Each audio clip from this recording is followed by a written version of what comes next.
Sejam todos muito bem-vindos a mais um Condomínio em Pauta. O programa de hoje traz uma reflexão, o quanto você pode ajudar a salvar uma vida. Isso mesmo, Setembro Amarelo é de suma importância para todos e todos podem colaborar, principalmente você síndico, você administrador ou os moradores do condomínio. Vem comigo.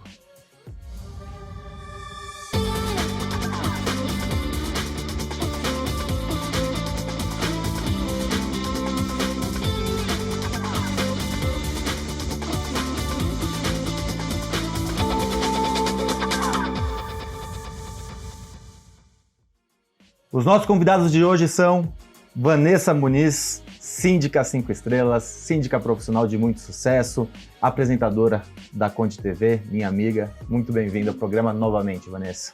Para mim é uma alegria enorme estar aqui com vocês hoje, falando sobre um tema de suma importância, que é realmente falar sobre a vida, né? Mais do que falar sobre a morte, é falar sobre a vida e os movimentos que a gente pode fazer para manter esta paz dentro dos condomínios com pessoas saudáveis e felizes. Obrigada mais uma vez, Ricardo, pelo convite. Eu que agradeço. E Tami Lopes, especialista em programação neurolinguística, novamente no nosso programa. Tami, muito bem-vinda. Obrigada, Ricardo. É uma honra estar aqui com vocês, né? E realmente é um tema muito delicado, é um tema sensível nos dias de hoje. E eu concordo com a Vanessa, né? Vamos falar sobre a vida, porque é isso que é importante, trazer as pessoas para essa luz, né? E que tem possibilidade, que tem outras perspectivas. Perfeito. Antes de começar esse assunto tão importante, agradecer aos nossos patrocinadores, Repinte, especialista em restauração predial, Síndico 5 estrelas, a certificação mais importante do universo condominial, muda a vida do síndico. Síndico Legal, portal de leis e gestão condominial, e Gabor, a melhor formação de síndico profissional do Brasil. Vanessa, assunto super delicado, a gente conversando aqui fora do ar, já trouxemos vários casos que acontecem em condomínios. Eu conheço síndicos, conheço administradores, conheço moradores, você também conhece várias pessoas, e o quanto a gente pode realmente ajudar, né? E começar a falar de síndico, o quanto o síndico, como representante daquela coletividade, como líder daquela coletividade, pode se atentar aos sinais. Queria começar falando por essa parte. Olha, você falou uma coisa muito importante. O síndico, quando ele representa uma coletividade, ele tem ali uma autonomia dada pelos próprios pares, pelos próprios condôminos, para que ele crie movimentos incríveis dentro do universo condominial. Quando eu falo em criar movimentos incríveis dentro do universo condominial, não é só a questão operacional, a questão financeira e administrativa, mas a questão de relacionamento das pessoas, né? Eu lembro que quando eu comecei, eu pensei assim, puxa vida, é só isso, cuidar de bomba, portão? E aí eu acabei no meio do caminho falando assim, pera um pouquinho, tá faltando alguma coisa em mim. Foi aí que eu me especializei em gestão de pessoas, acabei em pós-graduando, para justamente tentar entender este universo. O síndico, como representante da coletividade, ele pode criar movimentos para trazer felicidade às famílias. E é ele, efetivamente, que sabe tudo o que está acontecendo ali no condomínio. Os moradores pensam, né, de forma assim, bastante frágil, de que o síndico ele não sabe o que acontece com as famílias, e ele sabe, né? Eu dei um exemplo fora da gravação para vocês, de um caso recente que aconteceu em um dos meus prédios, em que eu percebi, junto com o zelador, que uma senhorinha não estava mais indo tomar sol na área comum, e era já normal a gente recepcioná-la, olá, como vai? E ela não veio por 3 dias. Na mesma hora eu falei, opa, tem alguma coisa errada. Ela não recebe visitas, praticamente os funcionários do condomínio que são familiares dela, vamos chamar a polícia e o SAMU. Não deu outra, arrombaram a porta e encontraram a senhorinha caída no banheiro. Ela faleceu 4 dias depois num hospital. Vejam, a gente teve dificuldade, inclusive, de encontrar membros da família. O que aconteceu? A gente não sabe o que aconteceu ali, mas a gente sabia que ela passava por um processo de depressão e que, efetivamente, né, chegou ao resultado em que estava. E, Ricardo, eu vou te falar uma coisa. Tami, o maior desafio que eu enfrentei na minha carreira inteira foi na pandemia, quando eu tive vários casos, e não foram poucos, de suicídios ou tentativas de suicídios dentro dos condomínios. Pedidos de socorro no meio da noite, as pessoas totalmente com uma dor, né? A questão do confinamento traz essa dor, né? Você ter que ficar preso num apartamento por conta de uma pandemia já mostra algo desafiador, mas a questão do suicídio, ela é muito atinente a quem faz gestão nos condomínios, porque a gente sabe o que está acontecendo, muitas vezes a gente não consegue criar movimentos, porque as famílias precisam estar aí unidas, e eu falo muito que muitos senhores de idade se matando, né? Crianças, eu faço atendimento de constelação sistêmica no meu escritório, e eu tive casos de crianças que se mataram, idosos que se mataram, então criança choca mais choca ainda. Porque você fala, de onde Começo veio da isso? vida. Como aconteceu isso? Por que aconteceu isso?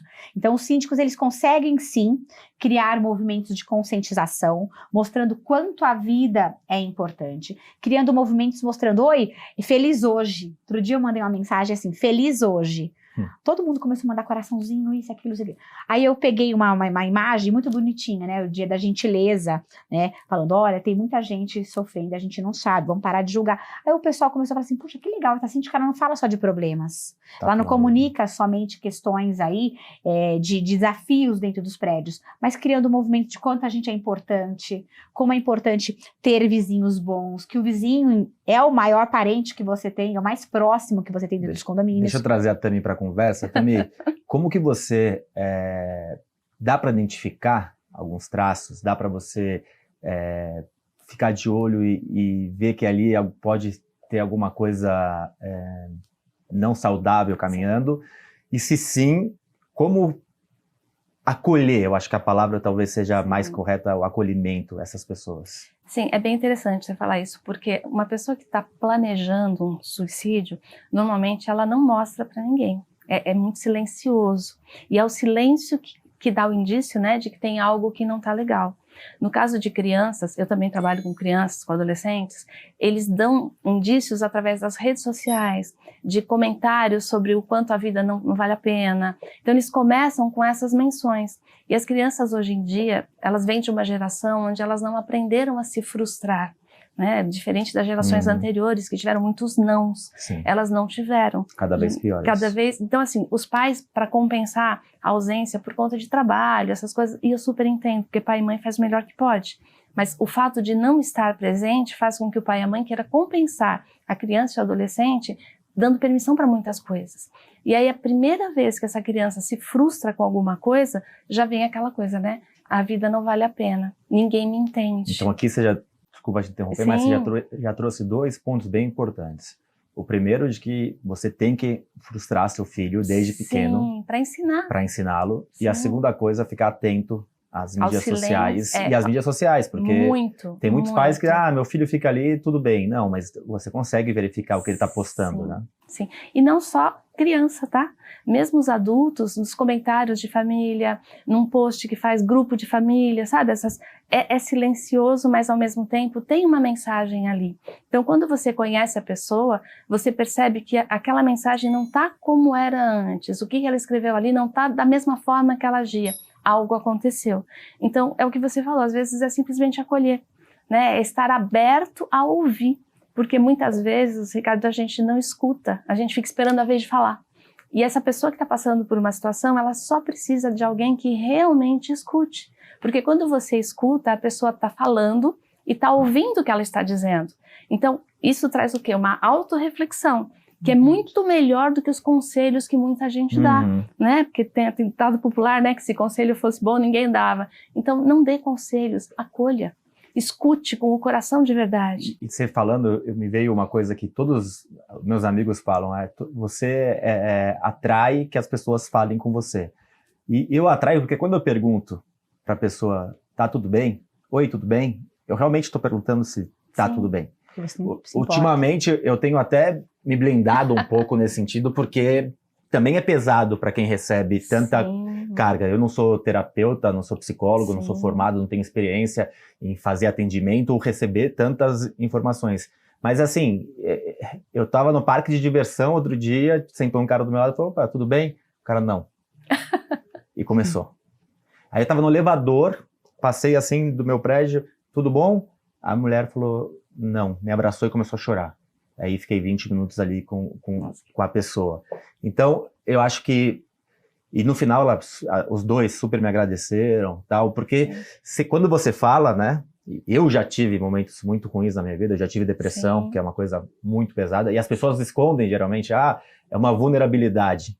Eu passei por um processo recente que foi super difícil. Lógico, eu não fico expondo nas minhas mídias sociais, mas é uma coisa complexa, e as pessoas te ajudam, né? Você ter pessoas do seu lado, você ter amigos, você ter familiares, você ter... É muito diferente. Então, eu acho que o síndico, trazendo para você de novo, Van, o síndico, aí, falando de síndico, mas óbvio, a gente já falou de pais ou de moradores, a importância de você realmente se atentar e realmente acolher o sentimento do outro e prestar atenção no outro, né? Acho que esse é um ponto muito importante. É imprescindível. Você sabe que eu tive algumas histórias bem interessantes de clientes que eram condôminos de onde eu passei. Às vezes a pessoa falava assim, Vanessa, eu vim falar com você, me disseram que só você pode me ajudar. Aí eu falei, não, tudo bem, vamos conversar. Quando eu via, não era uma questão de condomínio, era uma questão de realmente acolhimento, ajuda, que às vezes virava uma sessão de 2 horas numa sala de administração interna, de alguém que estava assim pronto a pegar uma arma e se matar, e de repente ele só precisava de um abraço e de um norte, né? Então o síndico, quando ele ouve, porque o ouvir é realmente algo imprescindível para mostrar o quanto você se importa com o outro. Falar, até papagaio fala, não é? Agora, ouvir é realmente uma dádiva divina, né? Na toa que a gente vem já com 2 ouvidinhos ali, uma boquinha, né? 2 olhos. Pegando esse gancho, né? Não sei se você já passou por isso. Tá num grupo, alguém fala assim, eu tô com uma situação assim, assim. Aí o outro fala, nossa, eu tô com uma assim, assim, assim, assim. Né? Então, eles querem ser ouvidos. Essa questão que você falou, teve alguns lugares que eu fui, as pessoas falavam assim, escuta, eu posso te abraçar?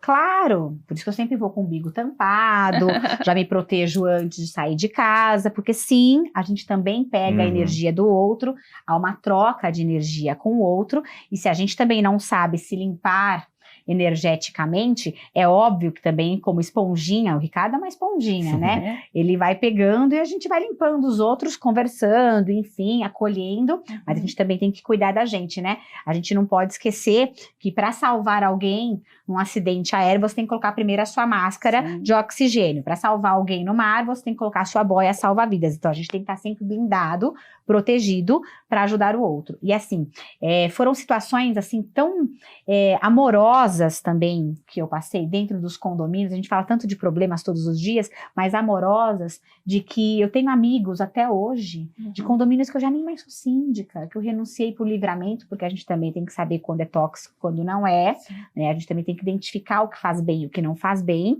E eu também não sou Madre Teresa de Calcutá, nem tenho essa pretensão, ainda bem por isso, mas o acolhimento, o abraçar, o mostrar eu tô aqui para você, né? Porque as pessoas só querem falar dos problemas delas, desabafar. Sim. E ninguém está disposto verdadeiramente hoje, vejam, é um desafio você encontrar pessoas que realmente querem ajudar o outro, né? É um desafio. E no mercado condominial, isso é cada vez mais gritante, porque as pessoas querem ali obter um condomínio, fazer gestão do condomínio e estão um pouco se lixando do que está acontecendo. São pouquíssimas as pessoas, e eu conto nos dedos hoje no mercado condominial, que realmente se importam com o outro e não querem obter nenhum tipo de vantagem.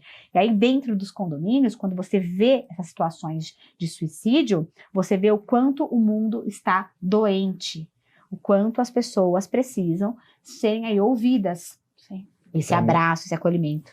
Tami, você, como profissional de neurolinguística, você tem algumas técnicas que a gente pode empregar nesse processo? Sim, então uma delas é a escuta integral, tá? Que é diferente da escuta ativa. Muita gente fala, muitos cursos falam sobre escuta ativa, que é quando você escuta e recapitula o que a pessoa falou.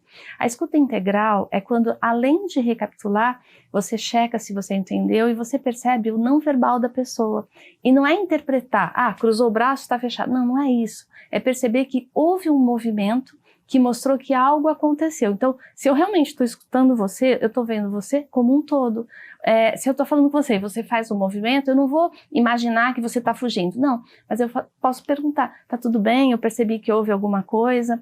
E entrar no mundo do outro, né? E assim, como ela falou, a gente entra no mundo do outro, mas entra com uma boia. Porque se você não tiver uma boia, você afunda. E o que é essa boia? É você saber que você não vai curar a outra pessoa. Você não tem esse poder, mas você tem o poder de estar do lado dessa pessoa, ouvir o que ela tem para falar, acompanhar, isso na PNL a gente chama de rapport. Acompanhar por um tempo. E quando você sentir que está bem conectado, você pode, bem devagarzinho, bem gradativo, sabe? Ir mudando de assunto, trazendo coisas positivas para aquela pessoa. Mas tem que ser muito devagar. Porque se a pessoa tá mal e você chega, não, mas você viu que dia lindo? A pessoa vai falar assim, não tá nem me ouvindo. Sim. Não funciona. Então eu preciso primeiro entrar na água, né, com uma boia, junto com a pessoa, e devagarzinho tirando essa pessoa de lá. E como eu faço isso? Com muito amor, Ricardo. De verdade. Com o amor, o que ela falou, né? O amor verdadeiro. Essa coisa de, eu não tenho interesse. Eu só quero realmente fazer pro outro aquilo que eu gostaria que fizesse por mim. Me ouvisse naquele momento, me ajudasse, né? E faz muita diferença. Faz muita diferença. Você pode salvar uma vida. Né? Pode. Tá gostando do nosso programa? Já segue nosso canal. Compartilha ainda mais esse programa tão importante. Informação salva vidas. Então, compartilhe esse programa. Nós estamos aqui na Conde TV e nas plataformas de podcast como Condomínio em Pauta, Bloco 1, Bloco 2 e um extra especial para quem está nas plataformas. A gente vai falar no segundo bloco sobre burnout, vai falar sobre comunicação, vai falar sobre vulnerabilidade, o quanto é importante a pessoa se mostrar vulnerável. A gente vai falar um pouquinho mais de técnicas de acolhimento, técnicas para ajudar as pessoas a saírem desse cenário que pode ser um caminho para o fim. Sexta-feira nós teremos todos esses assuntos. Espero vocês lá.